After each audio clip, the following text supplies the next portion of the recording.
Greg, the more that we know about our military, the more we appreciate them. Those guys always like to know good. what's going on around the sound. Yeah. All right, Did you notice Greg has a smile like he's a 10-year-old kid again? How can you not smile after being around that? Right. We'll take a look at some of the severe weather in Missouri, just a sample of the dangerous conditions in several parts of the country tonight. No. This tornado blew through the town of Marshfield. So, Jordan, where are we in terms of tornado season right now? Well, we're definitely getting in the midst of it. I mean, we talk about how many tornadoes we've seen just this week alone. We've got this clash of warm air meeting cold air.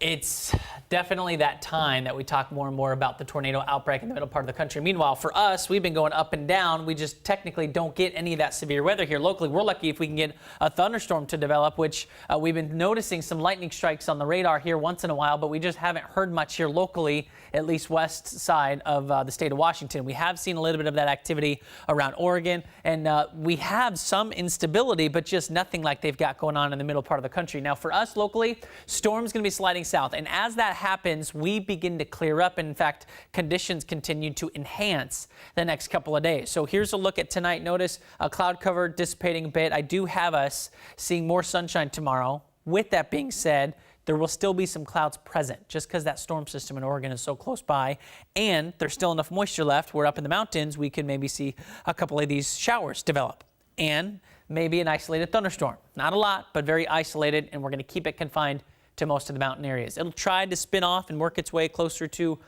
Puget Sound in some spots, specifically the northwest interior, but I think most of the area tomorrow should be dry. Then we'll do what we're at again as we go into Thursday. So a repeat Wednesday and Thursday. Notice it blossoming yet again Thursday afternoon.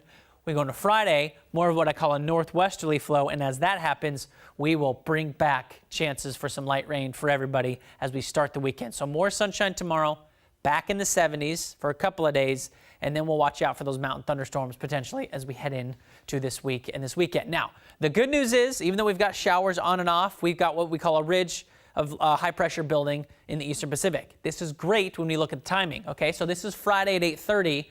Notice this is what we call a trough, right? The green color. This allows showery and cloudy weather to hang out for Friday.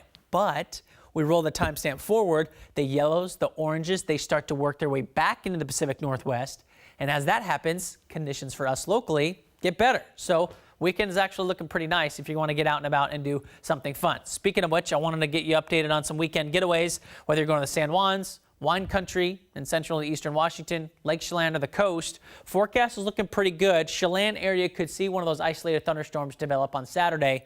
Less likely Sunday and Monday. Coastal spots will be the coolest. However, it'll be the sunniest, so to speak, because we still have some clouds that we will battle as we head into your weekend on and off. Overall, it's still looking good, okay? 2 thumbs up for sure. So here's your day tomorrow. Mostly sunny, that's that top bar. 74, mostly sunny, looking good. Then Thursday still looking decent. Friday a bit cooler, but like I said, the weekend back in the 70s, looking great.